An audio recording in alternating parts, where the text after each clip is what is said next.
गसाइगावनि Ph.D Degree मोननो हानाय लिमि queen Basumatary आरो एयार हस्टेसाव साख्रि मोननो हानाय भिक्टरिका बसुमतारीखौ आंगो गामियाव दिनै बरायो।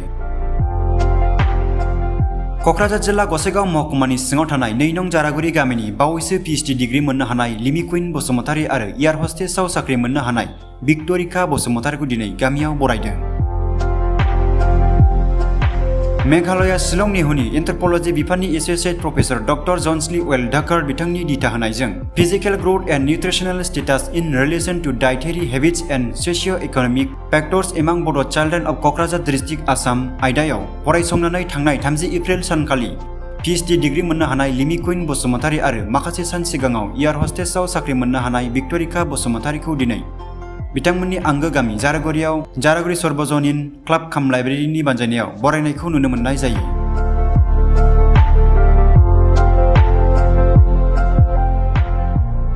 बे बरायनाय हाबाफारियाव गाहाय आलासि महरै बाहागो लादों MLA जिरन बसुमतारी,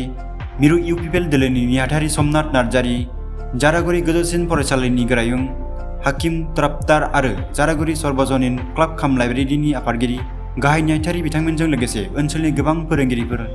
लोगोसे गोबां सानसुमै दिथागिरिफोरखौ बाहागो लानायखौ नुनो मोननाय जायो।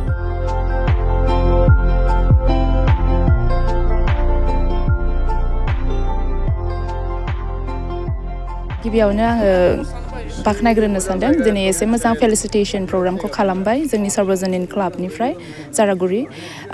गोगोम गोजोननाय मोनदों मानो होननानै बुङोब्ला जोंखौहाय जोंनि ओनसोलाव गिबि खेब आङो फर्स्ट PhD एवार्डखौ मोनदों बिराद गोजोननाय मोनदों गोसो सिंनिफ्राय from the bottom of my heart I would like to thank everyone. आङो एन्थ्रपलजी डिपार्टमेन्ट आंनि टपिकआ जाहैबाय physical growth and nutritional status in relation to dietary habits and socio economic factors among Bodo' children of Kokrajhar district Assam आरो आंनि प्रफेसरनि नामा आंनि गाइडनि नामा doctor JW डाकार बेबो नेहु शिलं एसोसिएट प्रफेसर। आङो आंनि स्कुलिंखौ जोंनि जारागुरियाव थानाय मोनसे प्राइभेट स्कुल दङ Jitnal Narzary memorial amalgamated English medium school आरो आङो क्लास 11 निफ्राय लानानै गासैखौबो आङो मेघालया शिलंआवनो खालामदों। क्लास 11, 12 साइन्स आङो UCC union Christian college Barapani आरो BSc खौ आङो जुल'जी अनार्स लानानै यूनियन क्रिस्टियान कलेज बारापानीयावनो खालामदों आरो मास्टार्स डिग्रीखौ आङो 2013 निफ्राय 15 आव आङो ग्रेजुवेट खालामनो हादों मास्टार्स डिग्री नेहु शिलंनिफ्राय एन्थ्रपलजी फिजिकल एन्थ्रपलजी। फरायनाय समाव सोर बांसिन थुलुंगा होनो आङो फार्स्टनिफ्रायनो आंनि पेरेन्ट्सफोरा गोबां थुलुंगा होदों जोङो बिराद खस्थ' खालामनानै बिमा बिफाया आबाद मावनानै एबा जोंखौहाय खस्थ'यैब्लाबो जोंनिफ्राय बांसिन गावसोरसो खस्थ' खालामदों जानाय लोंनाय थिग गैया उन्दुनाय थानाय थिग गैया बिसोरनिफ्राय थुलुंगा मोनदों आरो आङो सासे मानसिनि नामफोरखौ लाबावगोन जोंनि जितनाल नार्जारी स्कुल जे आङो स्कुलिं खालामदों बिनि प्रिन्सिपाल सार प्रबिन कुमार ईश्वारी सारखौ। आङो थांखिया आंना दङ दा टिचिं लाइनावनो थांनायखाय आङो एसिस्टेन्ट प्रफेसर एबा आं टिचिं लाइनावनो थांगोन ओमफ्राय बिदिनो बाखि जे APSC आङो प्रिपारेसन खालामदों बेखौबो आङो होनो नाजाबाय थागोन। अफकर्स आङो बे ओनसोलनि गिबि PhD मोननाय आङो खावलायनो सानदों बेखौनो जोङो नांथाबबाय थानांगोन जोंनि फरायनायाव जोंनि जोहोलाव सिख्लाफोरा गोबांथार बेबायदिनो पेरेन्ट्सफोरनि बुंनायखौहाय माब्लाबा लानो नागिरा गोबांथार बेबायदिनो दुस्थ' जालांनो हमबाय बांसिनै बयसफोरखौ आङो बुंनो सानो जोहोलावफोरखौ दा जोङो पेरेन्ट्सफोरनि खोथाखौ लानांगौ बिमा बिफाफोरनि बुंनाय बायदि जोङो थांनांगौ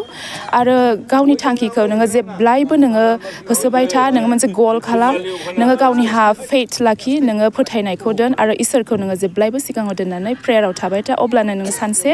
साक्सेसखौ मोनगोन। आंनि मुङा भिक्टरिका बसुमतारी जोबोर गोजोननाय मोनदों आरो आं बेखौनो थेंक इउ होननानै बुंनो सानो जे UPPL दोलोनिफ्राय दिनै आंखौ बरायनानै लाबाय आरो एबसुनिफ्रायबो दिनै आंखौ बरायनानै लाबाय बेनि थाखाय हाजासे हामबाय होननायखौ आं दोनो आरो आंनि बिगेस्ट इन्सपिरेसनानो जाहैबाय आंनि पेरेन्ट्स बिसोरो आंखौ अलवेज थुलुंगा होदों आरो आंखौ जेब्लायबो मटिभेट होदों जेब्ला आं विक फिल खालामदों अब्ला बिसोरो आंखौ गोख्रोङैनो आंखौ मटिभेट खालामदों आरो बेजों लोगोसे आंनि एभिएशन स्टाडिखौ इयान इन्स्टिटिउटनिफ्राय खालामदों आरो बे इयान इन्स्टिटिउटनि फेकाल्टिसफोर जाय रमै मेम ओमफ्राय मल्लिका मेम बिसोरो आंखौहाय गोबांथार इन्सपिरेसनेल एग्जाम्पलफोरखौ होनानै आंखौ मटिभेट खालामदों आरो बे 100% रं होननानै आं सानो मानो होनोबा जे बर' मिडियामाव फरायनाय मानसिफोरा जे इमान प्रब्लेम जायो बे नङा मानो होनबा वर्क हार्ड खालामोबा गासैबो पसिबल जायो आंनि बायदिब्ला आङो एमिरेट्स एयारलाइननिनो टीम मेम्बारावहाय आं दुबाइयाव थांगोन आरो सोरबाफोर बे लाइनाव फरायनोबा लाइमोनफोरखौ मा खावलायो आं बेखौनो खावलायो जे बर' मिडियामनिफ्राय थाङोब्ला जे जाय स्टाडिसफोरखौ बिसोरो होगोन जे ट्रेनिंसफोरखौ होगोन बेफोरखौ गोसो होनानै फकास खालामनानै स्टाडिफोरखौ खालामबानो ड्रिम्सफोरा ट्रु जागोन होननानै आं फोथायदों आरो आं बेखौनो बिसोरनि थाखाय मेसेजफोरखौ होनो सानो आरो नोंथांखौ फरायनाय समाव न'खरनिफ्राय सोर बांसिन थुलुंगा होनाय आं जेब्ला फरायदोंमोन अब्ला आंखौ बांसिनै आंनि फादारा आंखौ बांसिनै थुलुंगा होदोंमोन आरो आंनि सिस्टार आंनि एल्डार सिस्टार आरो आंनि बिमा बिसोर आंखौ जेब्लायबो थुलुंगा होदों मानो होनब्ला जे समाव आं रिजेक्सनफोरखौ मोनदोंमोन अब्ला आं उइक फिलफोरखौ खालामदोंमोन आङो हानाय नंला बायदि सानदोंमोन अब्ला आंनि पेरेन्टसफ्रा आंखौ मटिभेट खालामदों आरो नों हागोन मावनो होननानै बिसोरो आंखौ बुंदों बेखायनो आङो आंनि माबाफोरखौहाय आं जेब्लाबो जेननायफोरखौ लायाखै आरो आं वर्क हार्ड खालामबाय थादों आरो आङो थांनाय मार्च मान्थआवहाय आङो माबाखौ एमिरेट्स एयारलाइनाव सेलेक्सनफोरखौ मोननो हादों आरो जयनिं आंनि जुलाइआवहाय दिनै नैबे बेलासि समा जोंनि जारागुरि ओनसोलनि थाखाय मोनसे गाहाम सम होननानै जोङो बे समखौ बुंनो नागिरदों मानो होननानै बुङोब्ला दिनै जारागुरि सर्वजनिन क्लाब काम लाइब्रेरिनि बानजायनायाव सानै जोंनि बिनानावमोन सासेया जाहैबाय लेमि कुइन बसुमतारी बियो Ph.D Degree अलरेडि मोननो हाबाय आरो लोगोसेयैनो भिक्ट'रिका बसुमतारी बे बिनानावा दिनै गावनि नाजानायनि गेजेरजों एयार हस्टेस बेवहाय बे साकरि मोननो हाबाय दा बेखौ लानानै जों जिहेतुके बे ओनसोला गुबुन गुबुन ओनसोलनि तुलनायाव गोग्लैसोनाय मोनसे ओनसोल दा बेफोरबादि गोग्लैसोनाय ओनसोलनिफ्राय बे सानै बिनानाव मोना गावसोरनि नाजानायनि गेजेरजों जे जोंनो बे ओनसोलाव थुलुंगानाय होबाय बे जोंनि थाखाय गेदेर मोनसे हाबाफारि एबा बाख्नायजाथाव होननानै जों साननानै लादों दा जोङो बे ओनसोलाव बे बिनानाव सानैमोनखौ लानानै जों गोग्गादों आरो बिथांमोननि बे मोननो हानाया जोंनि ओनसोलाव मोनसे थुलुंगानाय फैदों आरो ओरैनोब्लाबो जों बुंनो हायो बर' जाथि हिसाबै जोङो नायोब्ला आइजोफोरनि गेजेराव बेबायदि Ph.D Degree मोननाय आरो एयार हस्टेस बेबायदि साकरि मोननाया बे रेयार दा बेनिखायनो जोंनि थाखाय थुलुंगानाय आरो बिसोर सानैया आं साननानै लादों जोंनि बे ओनसोलाव नङा जोंनि हारिनि मोनसे सम्पद बे जाबाय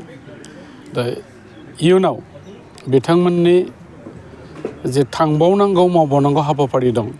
बे गाहामथारैनो जाथों जों बेखौ मिजिंथिदों आरो